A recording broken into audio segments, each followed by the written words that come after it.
Anti-Semitism is not a modern problem. In fact, it's the oldest form of continuous hatred in the world. Though the players have changed over time, anti-Semitic tropes or themes can be traced back for centuries.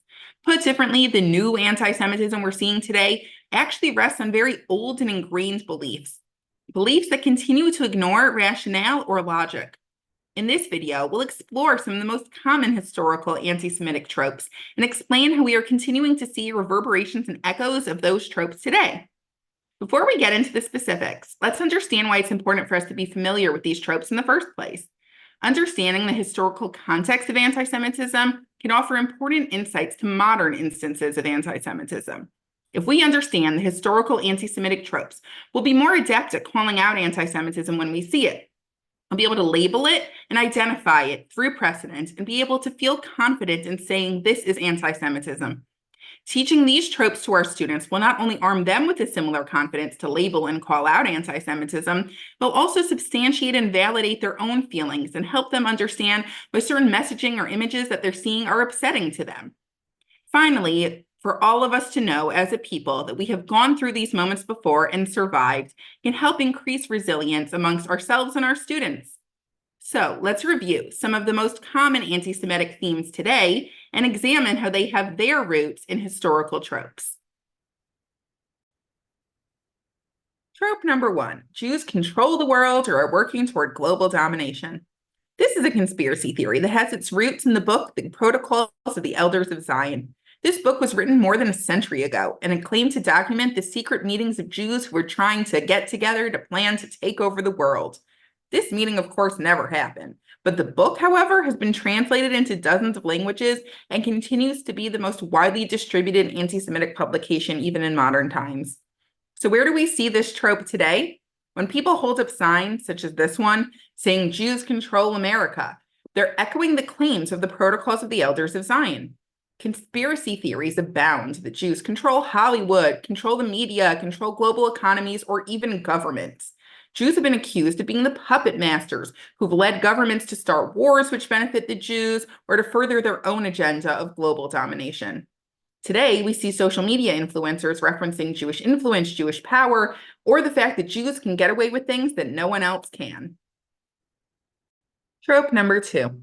Jews are a greedy and materialistic people with a disproportionate amount of world wealth.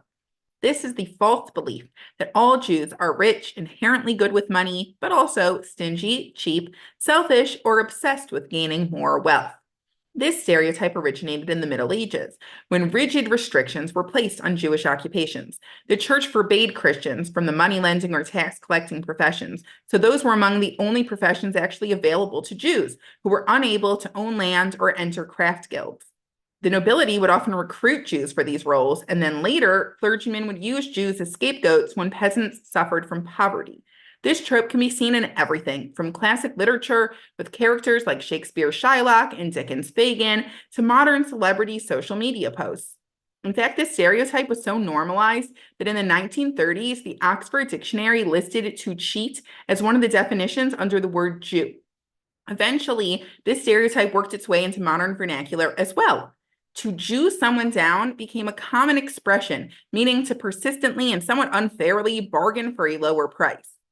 In Europe, it's common to refer to an easily scored goal on FIFA as a Jew goal, and to the player who scored it, they often call a Jew for stealing the goal.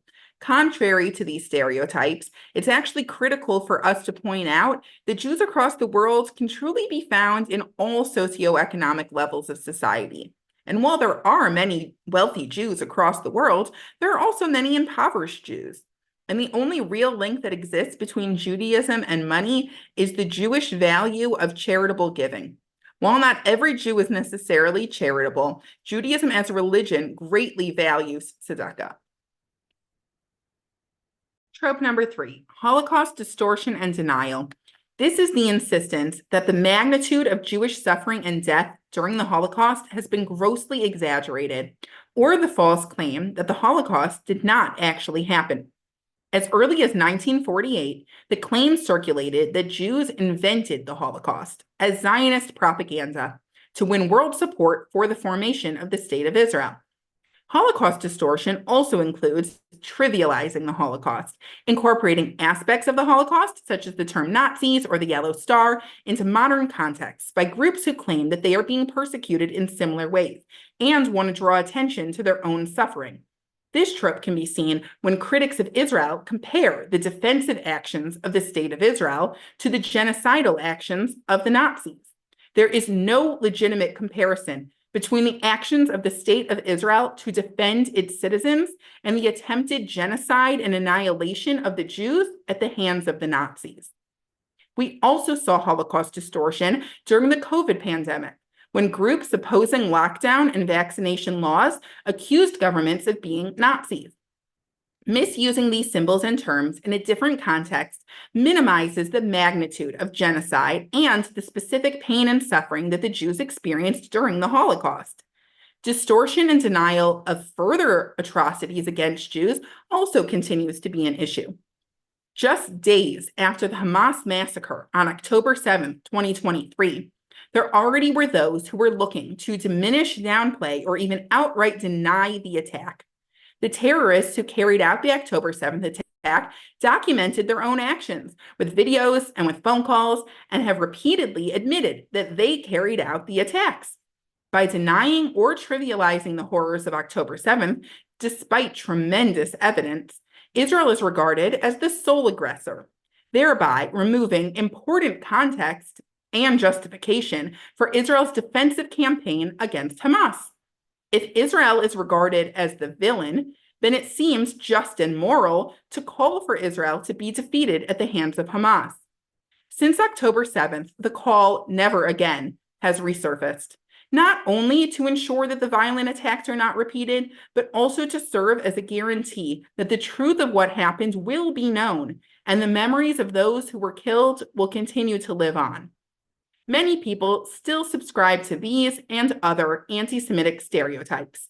Educating ourselves and others about these tropes will help us to be more aware of anti-Semitism when it occurs.